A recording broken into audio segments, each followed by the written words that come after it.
Falando aqui do Retomada Cultural RJ, um grande aporte de recursos do Governo do Estado do Rio, da Secretaria de Cultura e Economia Criativa.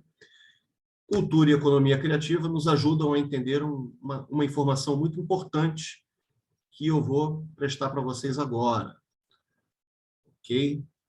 Que é a das linguagens. Então, a gente tem essas linguagens aqui, a música, a dança, o teatro, o circo, o audiovisual.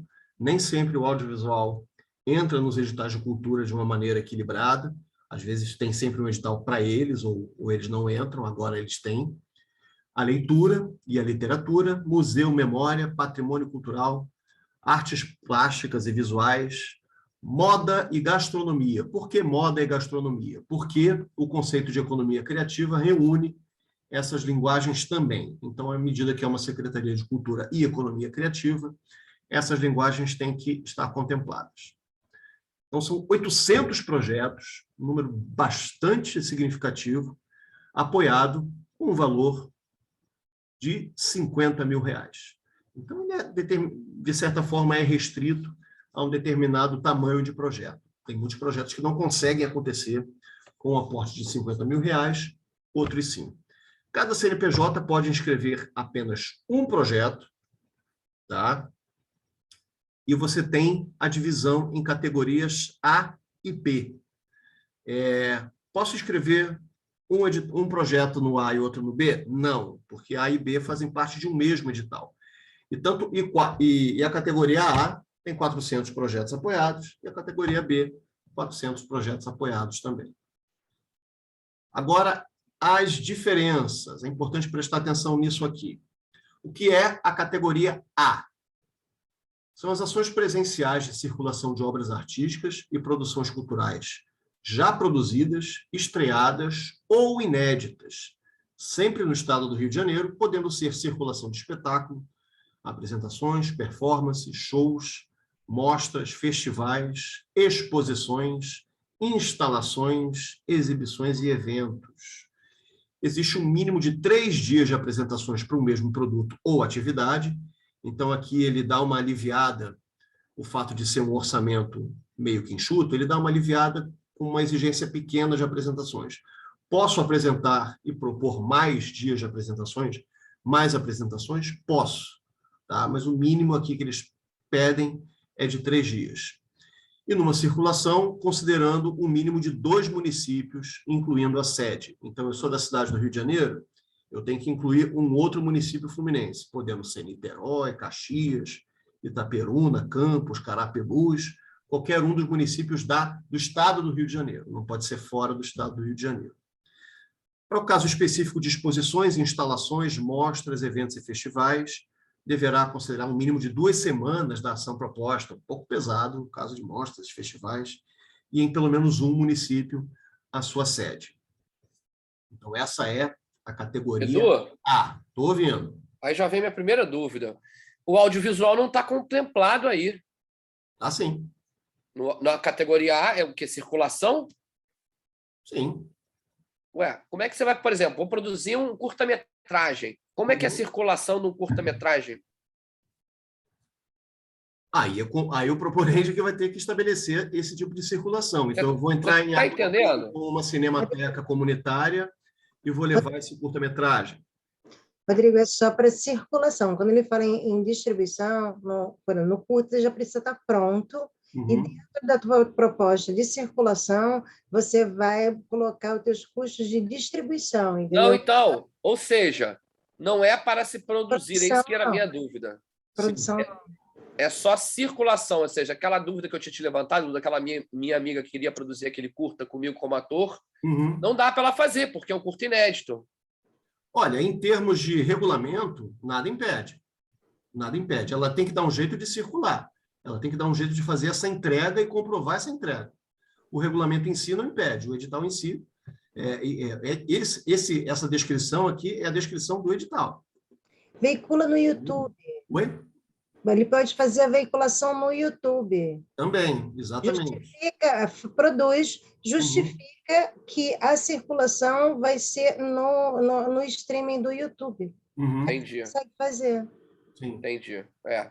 E essa coisa dos municípios, Sim. isso entraria como?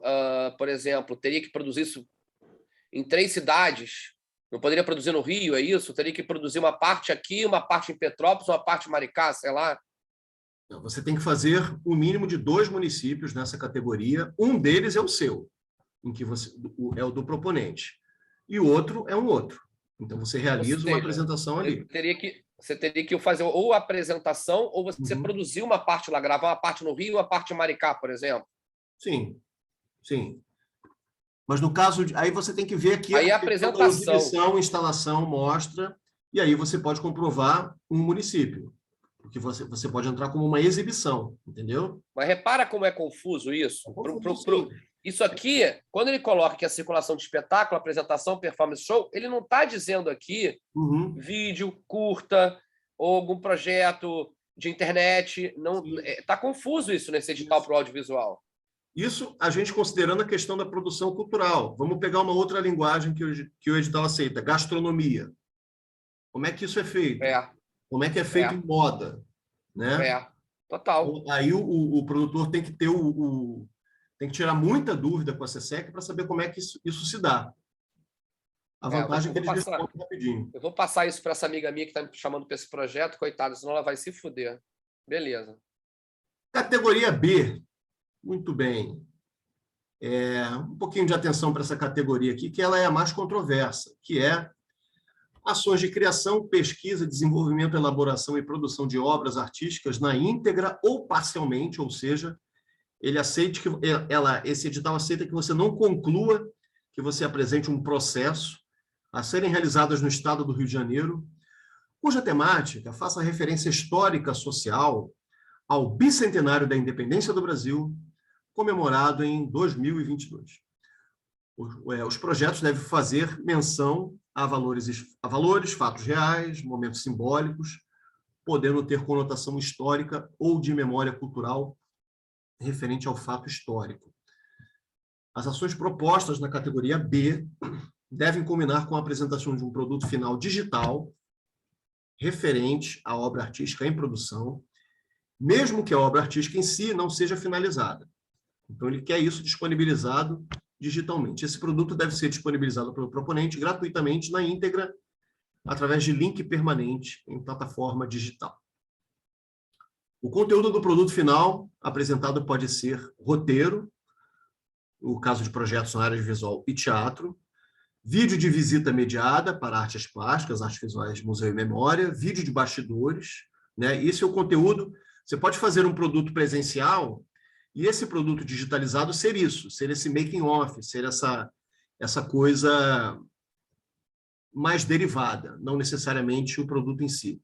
Vídeo de bastidores para circo, dança, teatro e música, e-book, catálogo e memorial digitais, entre outros que registrem o resultado da execução do projeto cultural. Então, se você estava achando que a coisa era confusa na categoria A, na B, então, é bastante aberta e bastante ampliada, né? O que deve acontecer, na minha opinião, nesse edital, é o seguinte, principalmente que a gente passou por 2 grandes editais, pelo ciclo de 2 grandes editais, o FOCA e o Sesc Rio. A maioria, o movimento de manada, deve seguir para a categoria A, encaminhando coisas que já estão prontas, projetos que já estão ali encaminhados. Enfim, isso deve acontecer na maior parte das vezes. E a relação candidato-vaga dessas 400 projetos deve ser um pouco mais cruel. Agora, a da categoria B, o bicentenário da independência, é uma categoria que, na minha opinião, deve ter pouca demanda, porque é um tema difícil. E isso lida um pouco com uma dificuldade que parte do segmento tem em pensar projetos sob encomenda. Em algum momento isso aconteceu e isso foi positivo? Bom, vários projetos culturais importantes da cultura brasileira foram encomendas, né? O Orfeu Negro, o musical Orfeu Negro, foi uma encomenda ao Vinícius de Moraes, que, por sua vez, encomendou ao Tom Jobim a trilha sonora. E isso ficou uma coisa histórica. Foi filmado depois na França e ganhou o Oscar de melhor filme estrangeiro. De certa forma, o Oscar brasileiro foi exatamente esse filme, Uma Encomenda. Um outro exemplo que eu posso citar para vocês é este enredo aqui da Vila Isabel, aqui minha vizinha. No ano de 1988, todas as escolas de samba desfilaram com enredos alusivos ao centenário da abolição. E esse enredo histórico foi feito pela Vila Isabel, que ganhou o carnaval, e até hoje ele é cantado. Também um tema de encomenda. Claro que o carnaval sobrevive melhor a esses temas mais patrióticos, né? Então, eu olhei o edital de cabo a rabo e não vi no edital nenhuma consideração sobre como essa narrativa deveria se pautar. Se deveria ter uma narrativa patriótica, se deveria ser uma coisa ufanista. Não, você menciona o bicentenário, você menciona o fato. E você trata artisticamente, no momento que você formata o projeto, você diz mais ou menos como ele vai acontecer. Quando você vai realizá-lo, aí vem a sua liberdade de artista, até para fazer crítica sobre o momento da independência do Brasil, desse processo de independência do Brasil, que tem aí o bicentenário sendo comemorado. De certa maneira, a gente pode afirmar que essa linha talvez seja um agrado de um governador que é, de certa forma, alinhado ao presidente.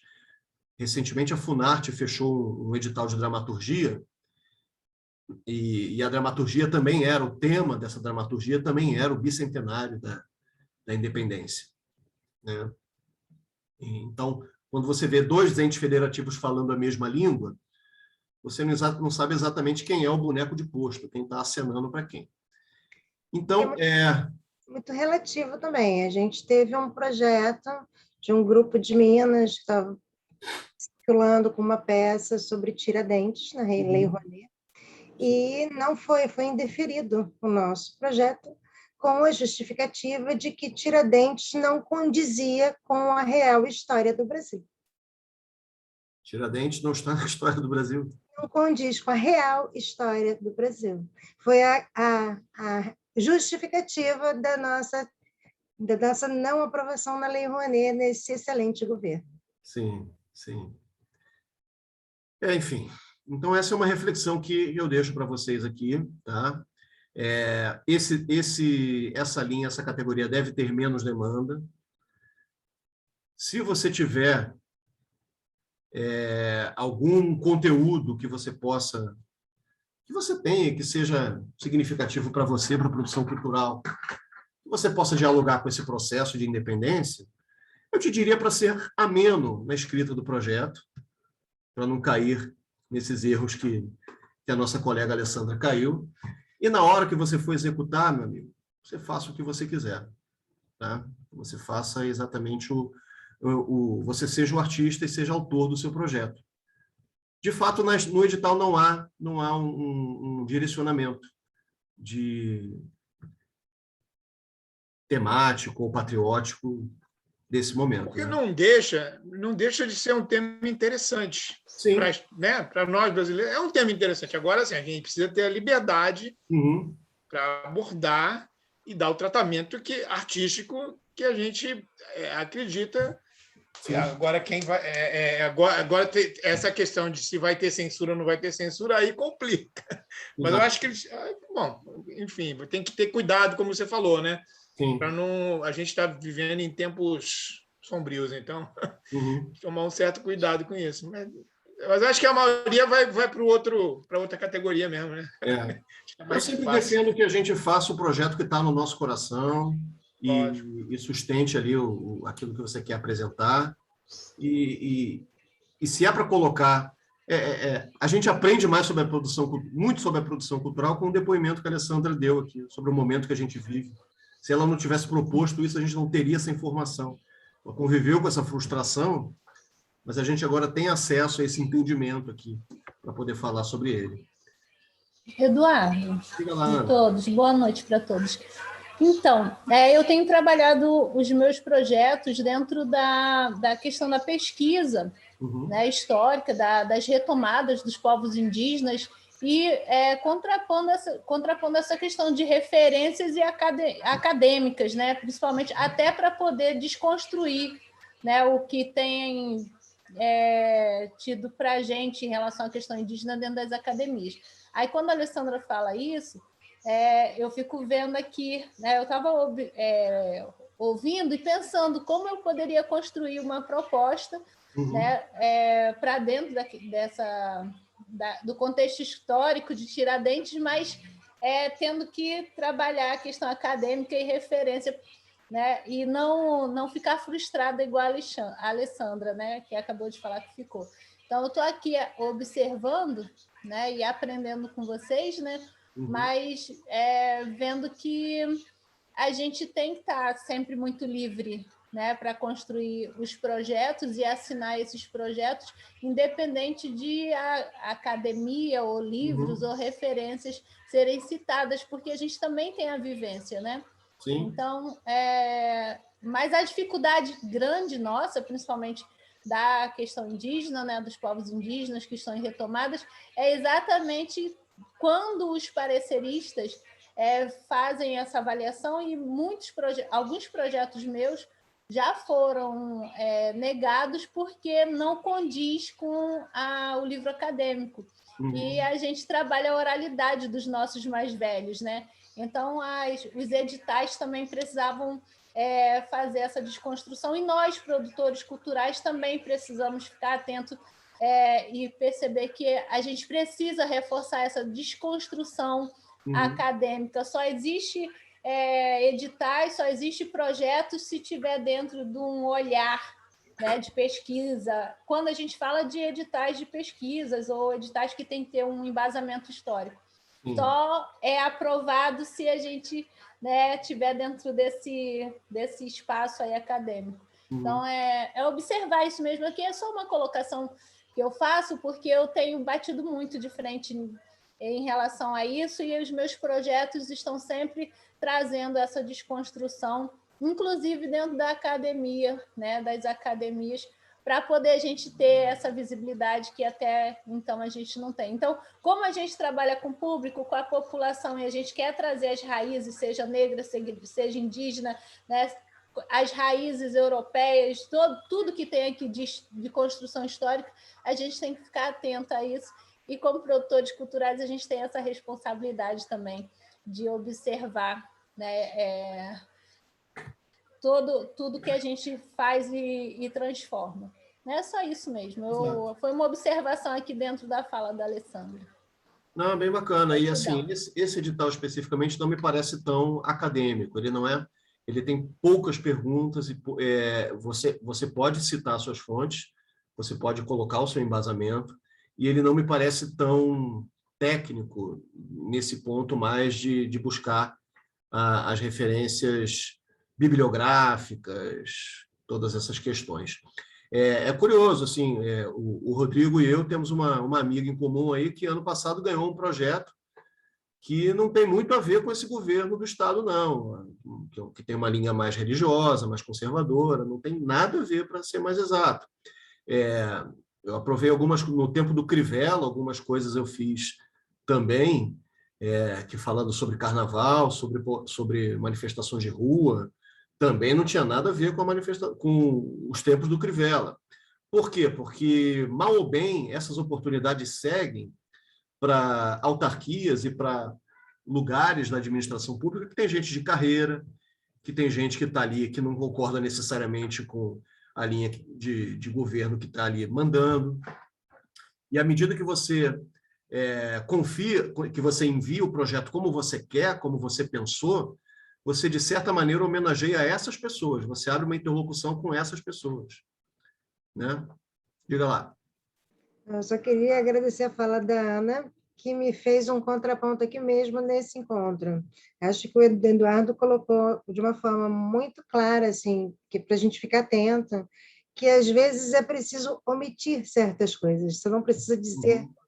E, por outro lado, a Ana diz que sobre o enfatizar a oralidade, né? O quão importante é você enfatizar a oralidade e enfatizar o que é importante realmente no projeto. Então, essa dualidade aí, do Edu dizer esconde um pouco, não precisa ser tão claro assim, e enfatiza o que você realmente quer dizer. Me pareceu uma reflexão bem bacana nesse encontro da gente.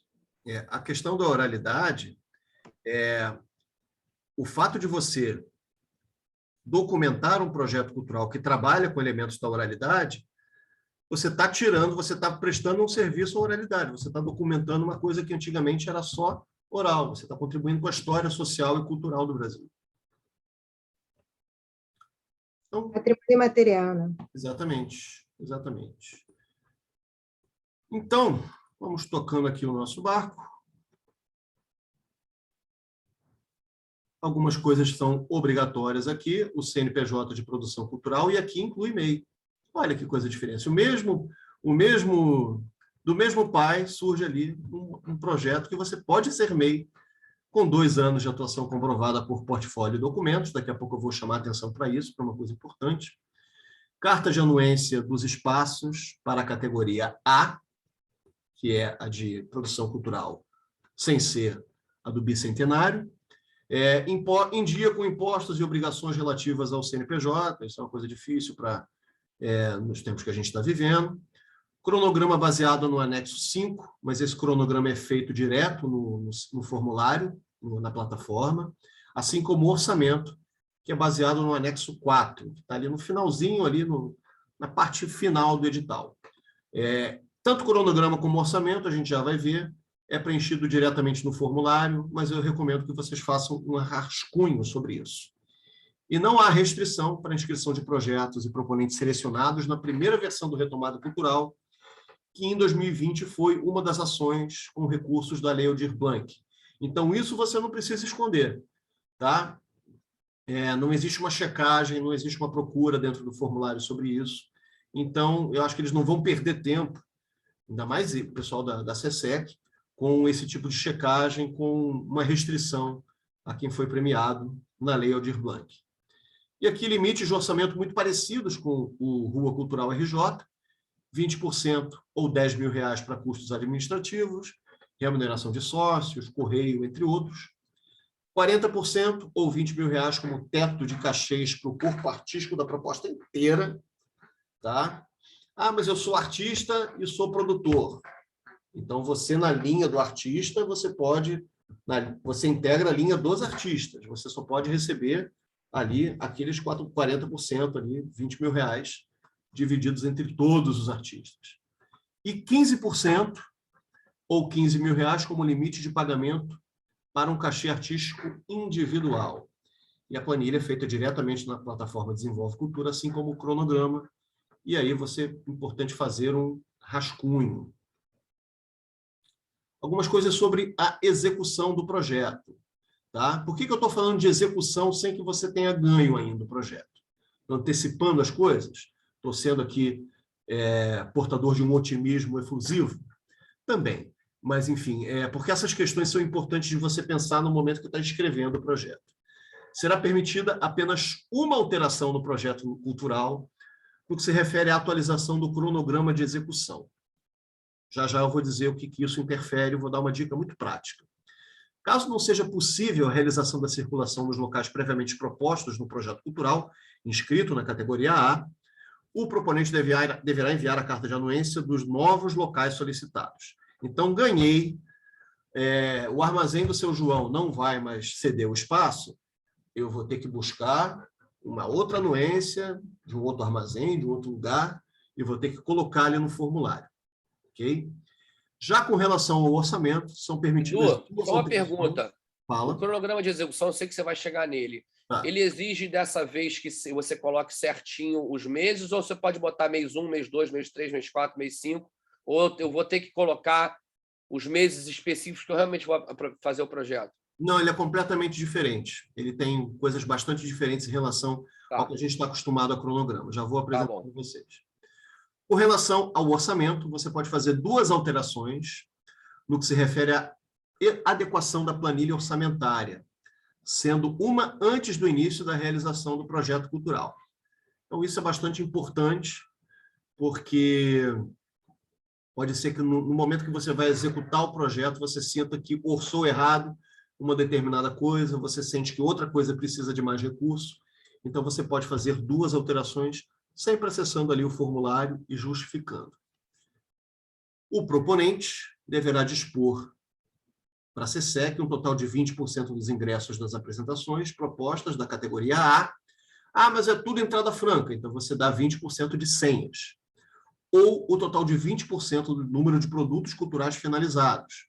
São produtos culturais. Eu fiz um livro, eu prensei CD, então 20% desses produtos têm que estar cedidos ali. Em ambas as categorias, o projeto cultural deve prever, ao final da sua execução, a entrega do registro em formato de vídeo da ação resultante do desenvolvimento. Seja o projeto artístico realizado na íntegra, ou seja o making-of, coisas que a gente já falou aqui também.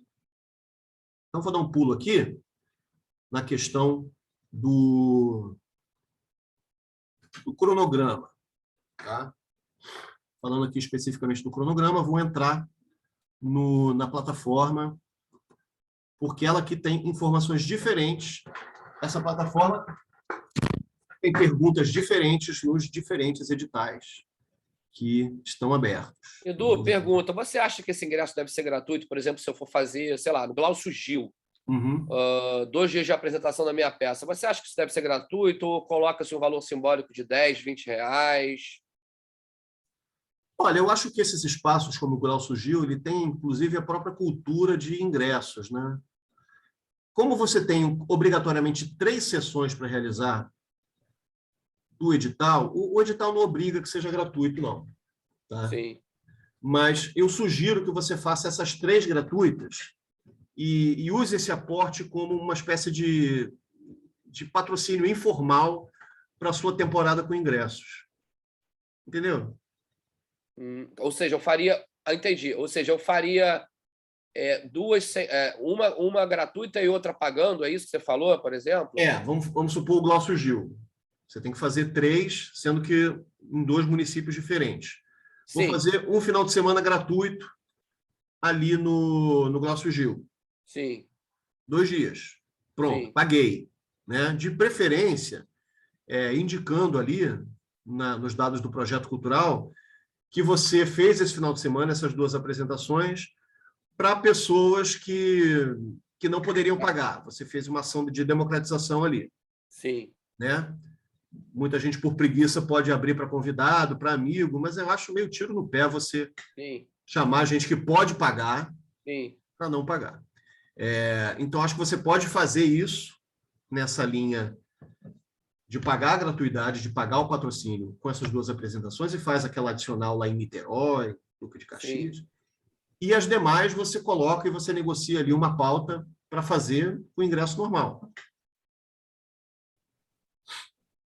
Então, por exemplo, digamos que com esse dinheiro... entendi. Você está falando que como se eu fosse usar esse dinheiro para tentar fazer mais apresentações, ou seja, digamos que eu faça 3, você tinha até me sugerido fazer 6, né? Tipo assim, fazer 2 no Rio, 2 em Maricá e 2, sei lá, em São Gonçalo, por exemplo. Sim. Né? Talvez fazer essas 6 gratuitas e aí depois, quando for fazer a circulação normal, aí cobrar a entrada. Seria isso, mais ou menos? Isso. Tá.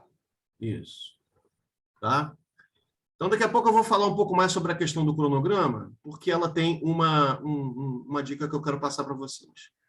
Execução. Algumas coisas para a gente prestar atenção, que é o que a gente pode chamar de prestação de contas. Você tem isso feito em 2 etapas. O relatório de execução, que tem os links, que tem os dados estatísticos, as informações que você teve de público, de adesão, materiais de divulgação que você construiu, balanço das ações e possíveis desdobramentos, de acordo com as informações do anexo 9. O anexo 9 é um questionário de perguntas e um quadradinho ali de planilha em que você vai colocando ali as informações. Ok? Não está te vendo. Olha quem está ali, a Sherazade. Agora eu tô te vendo. Oiê! Tudo bom? Os outros não estão vendo. Beijo. Beijo. Parte 2. Ainda bem que a Sherazade saiu, que é a parte que ela não gosta. Execução financeira. E você tem que colocar cópia dos comprovantes de todas as notas fiscais, recibos, comprovantes de transação bancária, comprovante de pagamento administrativo eletrônico, como boleto, conta de data de pagamento, sempre posterior ao recebimento do dinheiro. Então, eu tive uma despesa de Uber para levar o contrato ali na secretaria. Você não vai precisar levar contrato, eu acho, mas vamos supor que eu tive uma despesa de Uber. Essa despesa de Uber eu fiz antes de receber o dinheiro. Eu não vou usar o dinheiro para pagar e ressarcir essa despesa de Uber. Você só paga aquilo que você gastou posteriormente a ter recebido o recurso. Tá? Então, nessa parte de grana, de relatório financeiro, algumas coisas para a gente comprovar. Primeiro de tudo, a contratação prévia de um profissional contábil.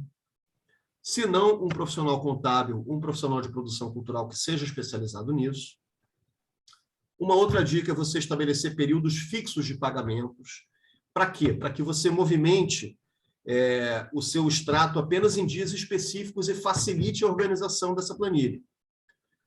Ter uma equipe audiovisual específica para você cuidar desse relatório que você vai precisar ter. Tá? Conferir, isso aqui é uma casca de banana terrível, conferir o CNPJ do prestador antes de receber a sua nota fiscal. Então, meu amigo, minha amiga, qual é o seu CNPJ? Eu vou lá no Google, vejo se está ativo ou inativo. E aí você fica liberado para realizar o pagamento.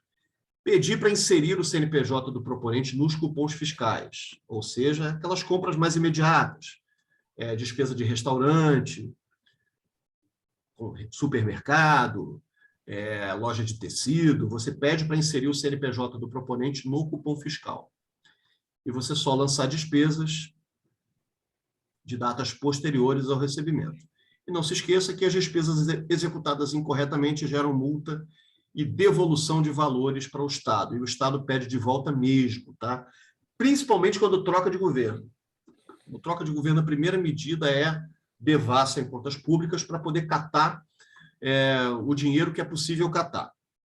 Então, tenha atenção com relação a isso. Qual o meu conselho? Você pode olhar para esse relatório de prestação de contas e pensar assim, isso aí eu dou conta. Só dizer, colocar ali, colocar aqui, acolá e tal. O meu conselho é, se você nunca fez isso, chama alguém para fazer. Pode até ser que no próximo você faça sozinho, mas para você poder mapear todas essas questões, todas essas chatices, das quais eu falei agora, né, das quais eu citei agora. Por exemplo, vou pegar aqui um cupom fiscal aqui. Eu peguei aqui o cupom fiscal. Esse cupom fiscal aqui é válido? Sim, ele é válido. Ele tem CNPJ, ele é uma nota de mercado, ele tem despesas de alimentação. Então, eu posso usar na minha despesa de alimentação. Isso aqui fica apagado. Você percebe que tem um QR Code aqui. Então, a primeira questão é a seguinte.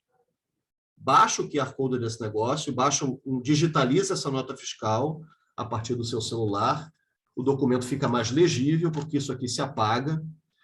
E é muito comum que você tenha que fazer ressarcimento de cupons fiscais que eles acharam que está apagadinho. Tá? Então, são essas pequenas coisinhas miúdas, como dizia a Gonzaguinha, que matam o nosso processo de prestação de contas e que me fazem recomendar. Não estou falando isso em minha defesa, não, que eu nem gosto muito dessa parte. Não sou nem eu sei fazer essa parte, mas acho que a Alessandra sabe fazer. Então, qualquer coisa, procure a Alessandra. Tá certo? Pouco, mas o contador ajuda. Agora, eu tenho uma dúvida, que inclusive o contador não conseguiu me ajudar. E eu pergunto a todo mundo e até agora ninguém conseguiu me responder. Né? Eu tenho uma parceira, que aconteceu isso com ela, ela teve que...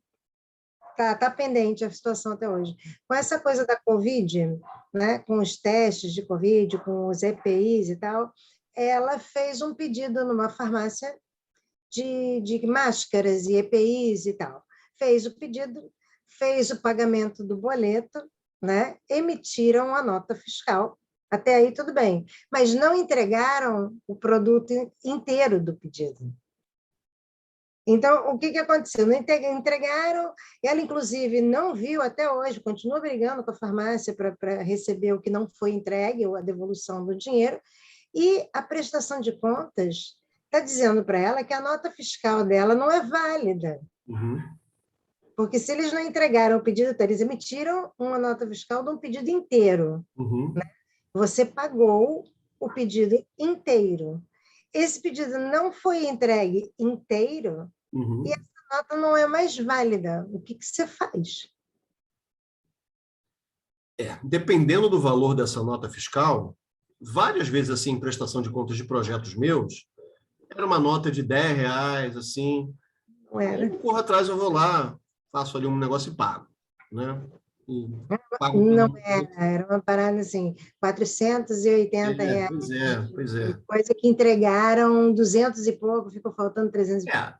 O indicado é você fazer uma justificativa, dizer que isso aconteceu, você dizer que acolheu a diligência, que você compromete a não repetir mais, né, estar mais atento nas próximas apresentações e pedir a reconsideração do valor. Isso às vezes funciona, às vezes funciona.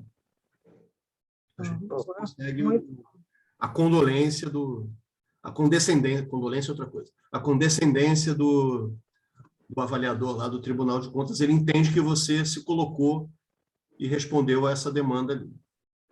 Joia, obrigada. Okay? Muito bem. Tocando aqui o nosso projeto, daqui a pouco a gente vai entrar no formulário. E vamos falar agora sobre o cronograma. As etapas são preenchidas em formulário direto na plataforma Desenvolve Cultura, que a gente vai entrar daqui a pouco, prestem bastante atenção, porque ela é bem específica. Minha primeira dica é a seguinte: descarta do seu cronograma o mês de abril. Por quê? Porque no calendário original da SESEC, você tem ali como final de período de pagamento o final de março. Isso considerando que eles não atrasarão um dia. Acho isso possível? Não acho. Então, para que você não tenha que queimar uma readequação de cronograma, eu sugiro que vocês esqueçam o mês de abril e considerem o início do seu projeto a partir do mês de maio, concentrando ele em 5 meses, em até 5 meses. Ok? Você vai prever as ações do formulário em cada uma das 7 etapas disponibilizadas. O formulário não comporta período de temporada ou realização em si, isso é uma coisa específica que ele tem. Você vai precisar fazer essa informação, preencher essa informação na parte escrita. Tá? Então, a informação do período de temporada, do mês de temporada, em abril, em maio, eu realizo uma apresentação. Isso você coloca ali na parte escrita, porque não tem esse campo no cronograma, vocês já vão ver por quê. E tenha um rascunho próprio do cronograma para o seu acompanhamento. Então, vamos dar um pulinho ali na plataforma. Ok? Aqui é o cronograma de execução. Veja como é que ele está funcionando. Você vai escolher as etapas, que são divididas em 9 itens. Pessoal, da área da cultura, pessoal de prestadores de serviço, equipamentos e material, estrutura, logística, mídia e comunicação, custos administrativos, impostos, taxas e recolhimentos e remuneração do proponente. Então, eles, a partir do momento que vocês colocam ali, eles automaticamente vão colocando em ordem. Então, eu já coloquei aqui, por exemplo, reunião de pré-produção para maio de 22. Vou colocar aqui no item 2, reunião de prestadores. Eu vou colocar em junho. Aqui eu adiciono e ele vai para o sistema. Tá? Tá com erro de digitação ali, mas depois eu vou corrigir. Aqui eu posso colocar também. É importante que cada uma dessas 9 etapas aqui, vocês coloquem pelo menos uma coisa. Eu vou colocar aqui divulgação. Contratação de assessoria de imprensa. Esse tipo de cronograma aparece muito com o formulário até da própria Lei Rouanet, e ele é um pouco diferente do que você está acostumado nos outros editais que a gente teve no FOCA, no SESC e tudo mais. Ou seja, aqueles cronogramas que a gente tem, que a gente já tem aquela tabela e tudo, não vale para esse. Não, você tem que seguir esse aqui. Então, aqui eu coloco locação de equipamentos, para equipamentos e material. Vou botar aqui julho. Edu, pergunta, a realização disso é até o quê? Dezembro de 2022? Vamos lá, são 6 meses, eles estão contando abril até setembro de 2022. Em termos de realização do regulamento, até o final do ano de 2022. Tá? Eles estão colocando aqui uma previsão otimista de que você vai receber em abril, que você tem 6 meses para realizar. Em abril já está todo mundo com dinheiro. Acho meio loucura, meio viagem esse tipo de informação no formulário. Tomara que eles me contrariem, né? Estou doido que isso aconteça, né? Que a gente recebe primeiro. Mas aí você não pode passar de 6 meses. Você tem ali o tempo máximo para execução de 6 meses. Mas lembra que você pode pedir uma prorrogação de cronograma? Então, você pode fazer essa extensão de prazo para além desse período. Ok. Ok? Estrutura, você, enfim, contratação de frete. Aqui eu estou dando exemplos para a gente também... Isso aí depois se vira um gráfico ou não? A gente não vira um gráfico, vira isso aqui. Então a gente pode fazer para acompanhamento próprio. É melhor a gente fazer o nosso gráfico, entendeu? Para a gente não se perder. Tá? Porque é muito confuso assim. Exatamente. Então, aqui nos impostos, é legal você colocar os relatórios financeiros. Remuneração do proponente. Impostos, esse aí também não tem impostos, né, o Edu? Não, é a mesma coisa. Isso incide diretamente da nota fiscal que você recolhe de cada uma das pessoas. Então, eu coloco o que? Impostos? Nada? Porque tem que preencher todos os 7 itens que você falou? Em princípio, nada. Em princípio, nada, porque você não conhece o documento fiscal de quem você vai pagar. Tá. Eles não aceitam RPA, Edu? Eles aceitam RPA, mas... se tiver RPA no teu orçamento, você vai ter que inserir os impostos nessa RPA para ele poder receber o líquido, né? Não só RPA, mas como também ISS. Então, eu sou proponente da cidade do Rio de Janeiro e eu chamei para trabalhar uma pessoa que não tem MEI, que é da cidade de Niterói. Ele tem uma empresa em Niterói, então ele teria que pagar ISS para a cidade do Rio de Janeiro. O que acontece? Você ganha o edital, você reúne a sua equipe, você pergunta para cada membro da sua equipe que você vai remunerar. Qual o seu documento fiscal?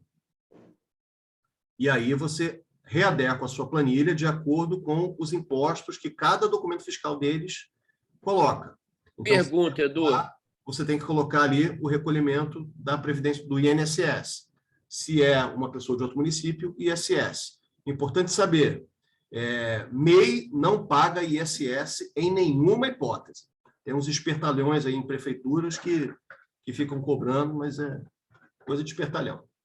Edu, em cima do que você falou, no caso lá do curta-metragem, por exemplo, eu não sou obrigado a contratar uma pessoa, quer dizer, eu tenho que circular naqueles lugares, mas eu não sou obrigado a ter que contratar alguém de fora do Rio de Janeiro, certo? Não há nenhuma obrigação do proponente com relação a isso. Não diz isso no edital, isso não tem no edital. Não tem isso.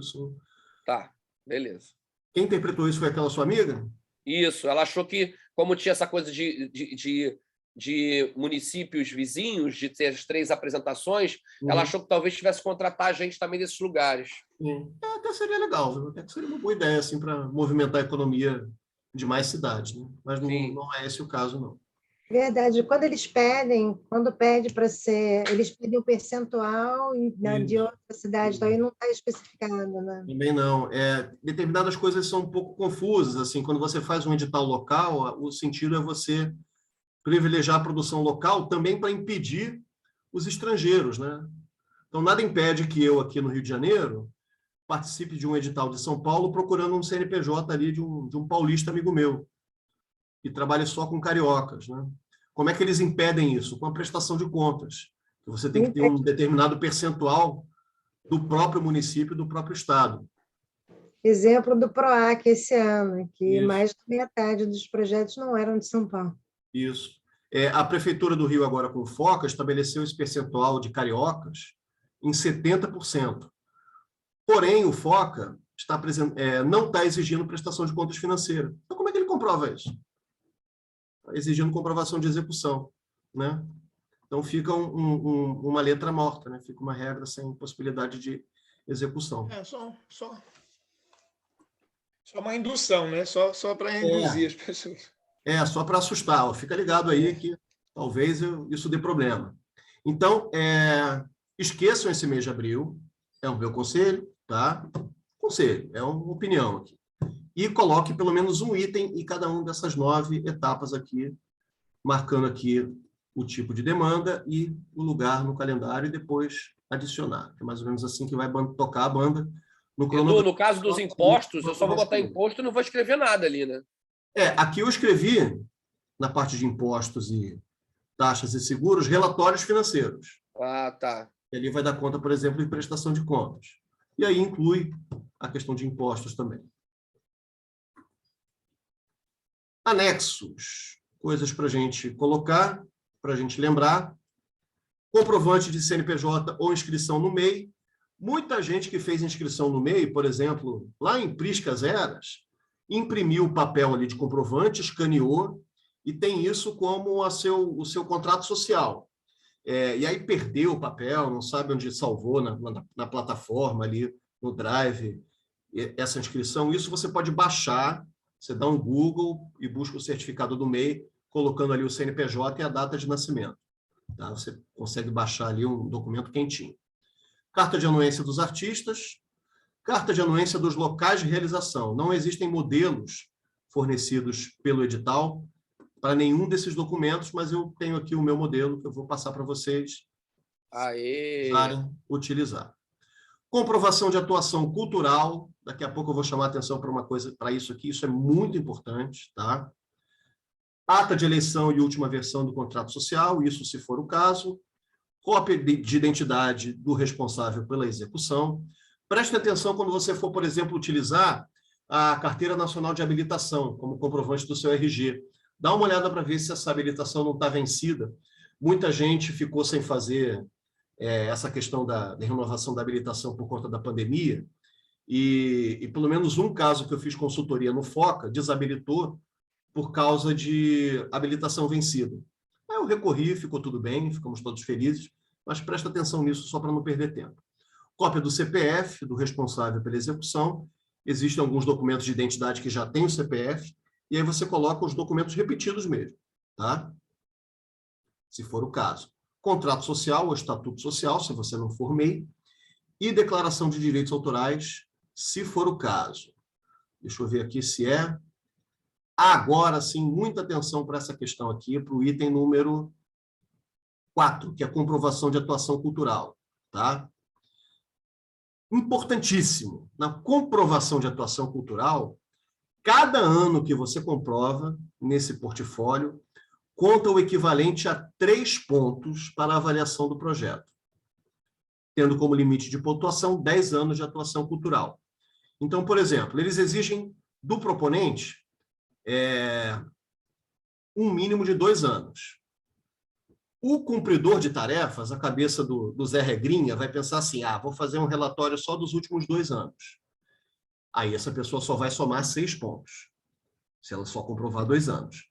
Agora, se ela tem mais tempo de atuação, que ela possa comprovar, e ela coloque esse tempo de atuação muito claro, a cada ano de atuação cultural que ela comprove, ela está somando 3 pontos. Basta citar um trabalho e colocar embaixo a nota fiscal desse trabalho com a determinada data. Pronto, você comprovou a atuação cultural do seu projeto e você somou 3 pontos a cada ano seu. Então, por exemplo, a minha empresa atual, eu abri em 2014. Mas por um problema ali da Secretaria de Fazenda, demorou para sair meu alvará, só saiu em 2015. Então, eu tenho 2015, 16, 17, 18, 19, 20, 21 para comprovar a atuação cultural. Então, eu tenho 21 pontos que eu posso defender, ao invés de 6. Se eu fosse com a cabeça de Zé Regrinha e fosse comprovar apenas 2 anos. Então, isso conta muito, principalmente num edital muito concorrido como esse. Tá? Cada ano que você tem para comprovar, você comprove. E por atuação cultural, entende-se o proponente, ou seja, o CNPJ. Não necessariamente dos artistas que integram a proposta. Então, por exemplo, eu fiz uma consultoria para um grupo de teatro daqui do Rio de Janeiro, e nesse edital que eu fiz a consultoria, eles estavam representados pelo CNPJ de um dos integrantes. Esse CNPJ, ele representava não as atividades do grupo de teatro, representava as atividades desse ator e da filha desse ator, que é uma atriz de bastante projeção. O que eu comprovar de atuação cultural dentro desse CNPJ está valendo, mas não necessariamente o artista tem a ver com o CNPJ. Eu posso fazer trabalhos que não sejam artísticos, que não sejam artísticos é difícil, mas que não sejam necessariamente meus. Mas eu posso usar no meu relatório de comprovação. Temos aqui uma pergunta no chat. Eduardo, o meu MEI, pergunta da Amanda, tem 1 ano e meio, mas eu trabalho com cultura há mais de 10 anos, como contratária e voluntária. Nesse caso, eu não posso me inscrever? Não. Nesse caso, você não pode se inscrever, porque você já entra numa insegurança jurídica, porque no seu cartão do CNPJ, a contar o dia de envio, tá? Você tem que ter completo ali 2 anos de existência, ok? Então, é interessante você buscar parceiros. É fácil, encontrar parceiros é complicado. Diga lá, Amanda, estou te ouvindo. Uma dúvida, Eduardo. Nessa comprovação, por exemplo, eu tenho um contrato com o mesmo cliente de assessoria cultural por 30 meses. Ele serve essa nota fiscal dos 30 meses. Sim. Ela serve para cada ano ou serve só para o ano da emissão da nota fiscal? Se a descrição dessa nota fiscal estiver essa informação do calendário, ele conta esse período todo. Acho que só tem no contrato.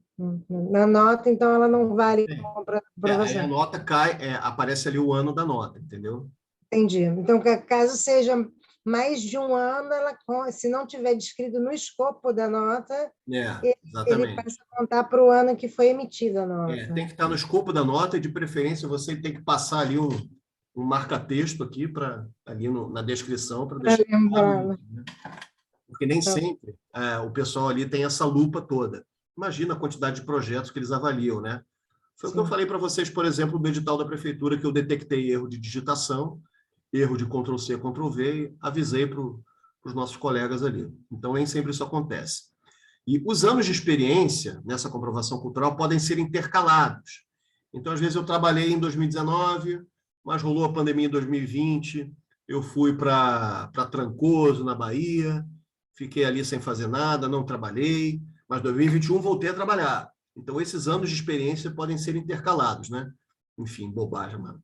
Como se a vida das pessoas da pandemia fosse ir para Trancoso, na maior parte das vezes, né? Quem der. Para quem pode. Então, tenham bastante atenção com essa questão do relatório, tá? Da comprovação, para vocês somarem pontos. Para vocês buscarem os pontos necessários. Eu tenho certeza que muita gente não vai prestar atenção para esse item do regulamento, e não é o caso de vocês que estão aqui acompanhando o nosso encontro, na nossa noite aqui. Equipe, daqui a pouco a gente volta para o formulário. Além de função, o formulário exige o nome completo do profissional. E aí você tem que fazer uma redação estruturalmente comum a todos os membros, com 1000 caracteres, formação acadêmica e técnica, principais trabalhos e possíveis prêmios. Às vezes, o profissional faz mais de uma função na produção cultural. Então, eu, por exemplo, eu sou ator, mas eu também sou produtor cultural. Então, eu consigo fazer 2 redações de currículo distintas, dependendo do que eu estiver assumindo no projeto. Então, a pessoa é atriz, tenta enfocar a questão da atriz. A pessoa é designer, então tenta trabalhar a questão do designer que ela está ali apresentando. Ok? Edu, é 1000 caracteres para cada pessoa? Tá. Já é difícil para cada pessoa.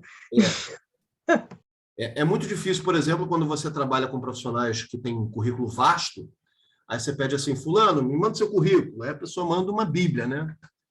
E para caber ali o negócio é complicado. Agora, se o sujeito é grande, também ele meio que dispensa apresentações, né? Você também não precisa perder muito tempo dizendo que ele é uma determinada pessoa. Isso eu falei numa consultoria que eu fiz de alguém que estava convidando, que tinha como convidado um cantor muito famoso. Aí ele colocou na redação, o consagrado fulano de tal. Eu falei, ora, se ele é consagrado, você não precisa falar que ele é consagrado, ele já está consagrado. vai perder tempo ali na sua escrita, né? Passando aqui para o formulário de dados, eu vou abrir aqui para vocês e a gente vai ver que ele tem uma série de dicas, inclusive apontando os lugares do edital. Então, na descrição, descreva o processo de desenvolvimento do projeto, discorrendo claramente sobre a definição das ações propostas e sua estratégia de realização, sobre a viabilidade técnica de execução do projeto, locais de realização das ações, sobre a equipe envolvida em sua execução, atendendo os critérios na linha 3, do item 12.12. Quais são esses critérios? São os 4 critérios que eles consideram decisivos para a aprovação do projeto. A fundamentação dele, a equipe, a possibilidade de execução, ele ser viável de ser executado, e ele ter um orçamento correto. Previsão de local, data de realização e público-alvo. Aqui a gente vai colocar a data de realização que a gente não colocou no cronograma, que ficou faltando no cronograma, e o público-alvo do projeto. Quando a gente fala de público-alvo, a gente tem que identificar qual é o segmento preferencial que ele beneficia. Tem projetos que debatem o feminismo, que são, por mais que o feminismo seja um debate importante e fundamental para o homem, ele é mais voltado a um público feminino. Tem um debate sobre a homofobia, que acaba sendo mais voltada a um público LGBTQIA+. Então, identificar esses segmentos do projeto e não falar simplesmente, é muito precipitado você falar para todos os públicos. Não é exatamente assim. Nem o Roberto Carlos, que é o rei, é para todos os públicos, né? Você vai chegar assim para o cara que é fã de hardcore e apresentar Roberto Carlos. Não. Ok? Então, tudo tem a sua limitação. Objetivos. Informe para que está sendo apresentado o projeto, pensando a meta que se quer atingir para cada etapa de realização. E aqui no meu formulário, eu amplio um pouco, ressaltar na redação do projeto os pontos na redação, os pontos em que o seu projeto atende de modo direto aos 4 critérios de seleção. Eu vou abrir aqui no edital para a gente ter mais clareza ainda. Está lá no item 12. O Edu, você falou ali de quantitativo e qualitativo, eu perdi. Já vou falar. Tá. Então, ali na descrição, essa vai ser a redação mais complexa, porque você tem apenas 1.500 caracteres para prestar informações muito completas, né? Então, são esses os critérios. Relevância cultural, o seu histórico, né? Que tem a ver com a sua capacidade de executar, a viabilidade técnica, e tem a ver com você saber as etapas que o seu projeto comporta, o tempo que as etapas levam, e os aspectos do projeto cultural, como a inclusão, a diversidade cultural, o potencial de impacto na formação de público. Todos esses elementos, eu tenho aqui no meu escritório, eu não vou virar aqui o computador para vocês não verem, uma parede preta que é a minha lousa, né? Então, quando eu tenho um edital muito concorrido, que eu tenho que pensar nos critérios de seleção, eu pego essas palavras-chave aqui e escrevo na minha parede, para que a minha redação eu lembre de mencionar todos esses pontos e tocar todos esses pontos. Então, a descrição tem que tocar, mesmo que brevemente, cada um desses 4 pontos do item número 12, tá? Para vocês não esquecerem, você tem ali no próprio sistema o item ponto 12, a linha 3, né? Voltando aqui. Previsão de datas e público, você descreve um calendário básico com os locais atendidos e os segmentos preferenciais, que a gente chama de público-alvo, e aqui, nos objetivos, as metas quantitativas e qualitativas. O que são metas quantitativas? Quantas pessoas eu imagino atender? Qual é a capacidade do teatro e quantas vezes eu vou me apresentar nesse teatro? Então, ali eu já tenho uma meta quantitativa. A meta qualitativa tem a ver com o discurso que você está apresentando, a qualidade daquilo que você está trazendo na questão da formação, na questão do impacto e na questão também do impacto na própria produção cultural, na retomada das atividades. Ok? Voltando aqui para o formulário, aqui eu considero o coração de todo o projeto, o que eu mais gosto de fazer é a justificativa, a razão da proposta e qual benefício trará para a área cultural a que pertence, para qual público se destina, para os profissionais envolvidos, e a importância para os profissionais envolvidos, e para os locais de circulação. Então, pode ser que você encontre, que você estabeleça um local não muito usual para determinado projeto. Isso pode ser ressaltado numa ação de democratização. Eu vou fazer a minha estreia no Teatro Raul Cortez, lá no município de Duque de Caxias, que é um excelente teatro, mas não é muito comum que estreias aconteçam lá. Ou a região de desenvolvimento da obra, produção artística na qual está inserida, atendendo o disposto na linha 1, 12.12. Qual é essa alínea? A relevância artística. Aqui você vai desenvolvendo a justificativa, essa alínea aqui. Esse teatro é público? Esse teatro é público. Sim. Tá. Sim. Eu recomendo conhecê-lo sempre que possível. Assim que possível. Na justificativa, você pega ali um embasamento conceitual, a importância da realização para os artistas, para a sociedade, difusão e democratização. Você vai reforçar o seu projeto a partir do momento que você, com os recursos do patrocínio, prover acesso a pessoas que estão historicamente excluídas da fruição cultural, para que possam acessar o evento. O que é isso? É simplesmente fazer entrada franca? Não necessariamente. Eu posso fazer entrada franca para minha família. Todo mundo na minha família é de classe média alta, poderia pagar ingresso. Eu não estou democratizando nada. A partir do momento que eu faço um vínculo com uma escola, com uma ONG, com um projeto social, e levo essas pessoas para o meu projeto, eu estou promovendo democratização. E o acolhimento de PCD, pessoa com deficiência, é um outro campo que é acessibilidade. Então, é importante você saber também diferenciar democratização, que tem a ver com segmentos historicamente excluídos, e acessibilidade, que é o atendimento à pessoa com deficiência. Ah, mas quando eu atendo a pessoa com deficiência, eu estou sendo democrático. Sim, claro, evidentemente. Mas na escrita de projetos culturais, esses campos são um pouquinho mais separados. Eles precisam ter essa compreensão. E na contrapartida, você vai descrever detalhadamente como as ações serão realizadas, ressaltando o valor de memória do projeto. Então, o que está aqui? Descreva a ação resultante no formato em vídeo, como forma de contrapartida. Então, o edital pede que eu disponibilize um vídeo público. Eu posso dizer que esse vídeo público vai ter um determinado investimento de impulsionamento, para que chegue a mais pessoas, vai ser amplamente divulgado para pessoas a quem esse conteúdo interessa.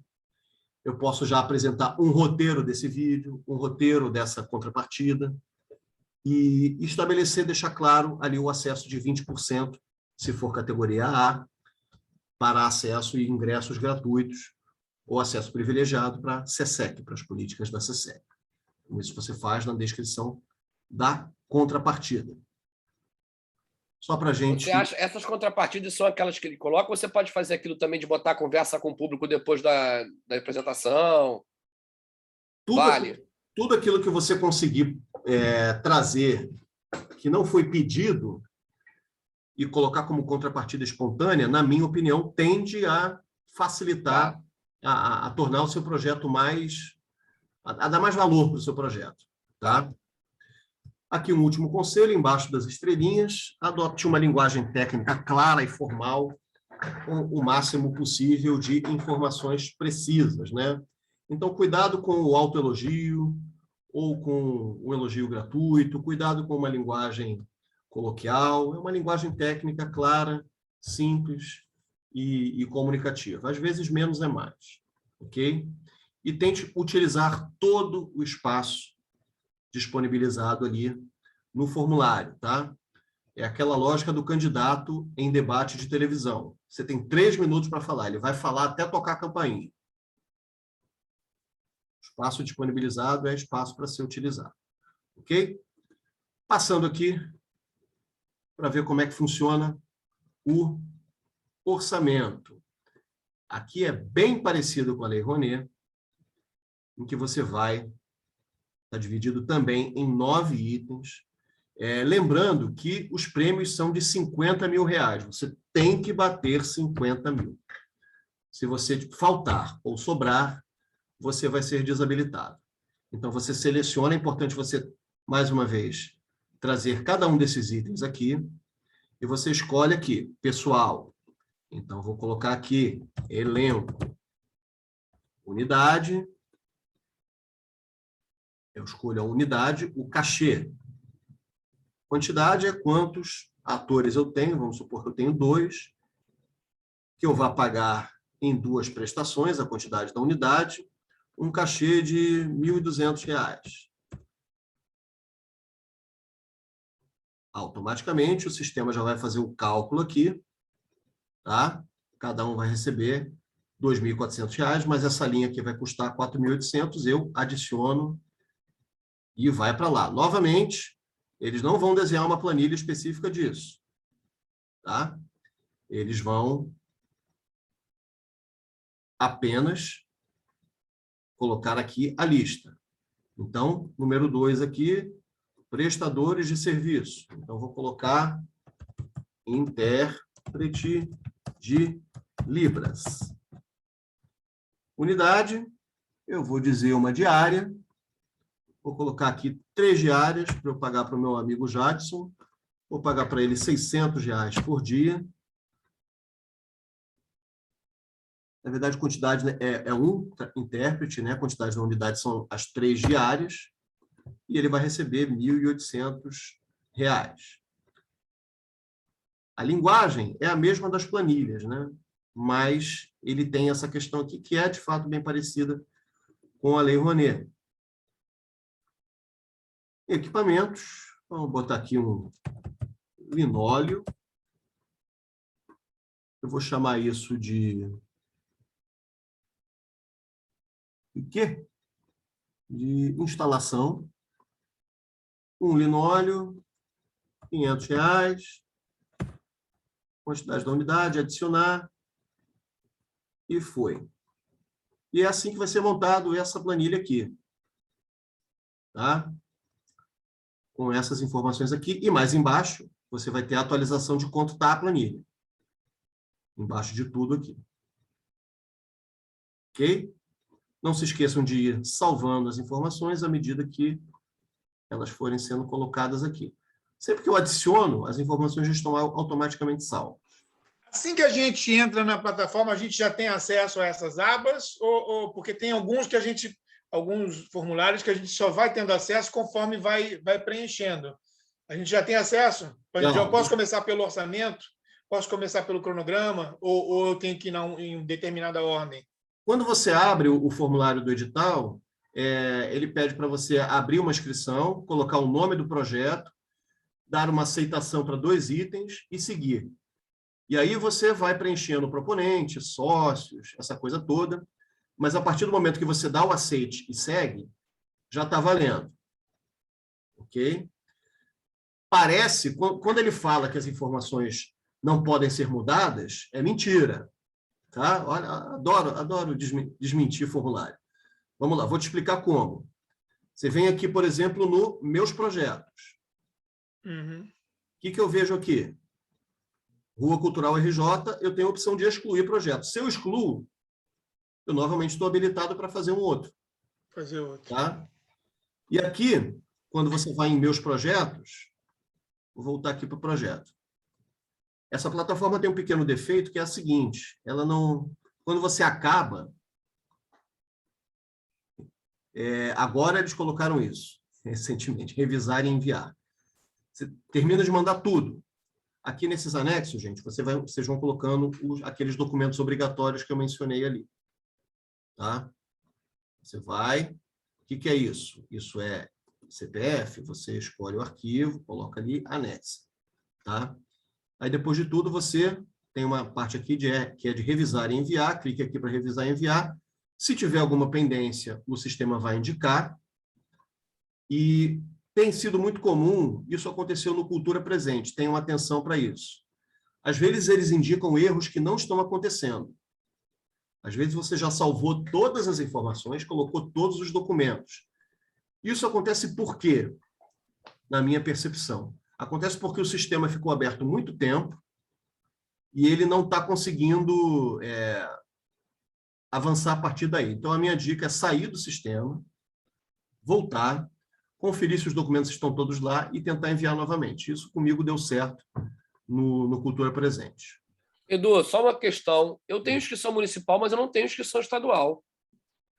Não, nem sempre, é porque você é do Simples, então você não tem inscrição estadual. E lá tem uma corizinha vermelha lá, como se fosse obrigatório colocar a inscrição estadual. Vou dar uma olhada aqui. Proponente, inscrição estadual, você vai escrever a palavra isento. Isento, tá bom, beleza. Você já preencheu. Ou então você coloca 0. Tá. Tá? Tá bom. Aí você grava. Ok? Ok. Minha gente, abrindo aqui para as últimas perguntas, dando aqui o boa noite para quem ainda está presente. Boa noite, Rosângela. Se o Kleber estiver por aí, você manda um abraço para ele. Edu, vou ter que sair. Meu pai está me esperando para jantar. Obrigado. Obrigado a você. Obrigado, prazer a todos. Mauro, tudo bem, irmão? Quanto tempo? Pô, te contar, hein? Ficamos grisalhos. People's Palace Project. É. Valeu, gente. Valeu. Beijo. Valeu.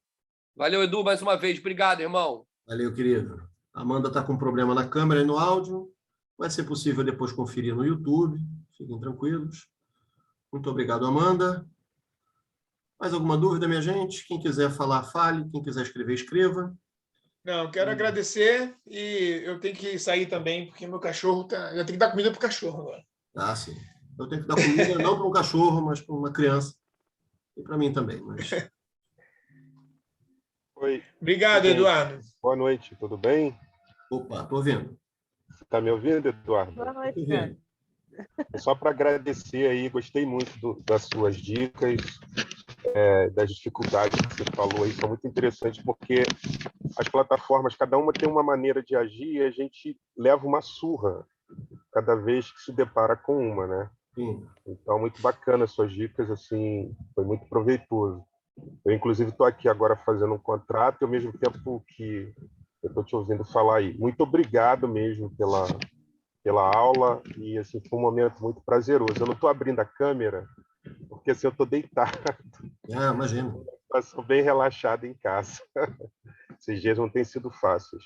Quero desejar saúde a todos, muita sorte, muita luz, tá bom, gente? Muito obrigado aí por esse momento.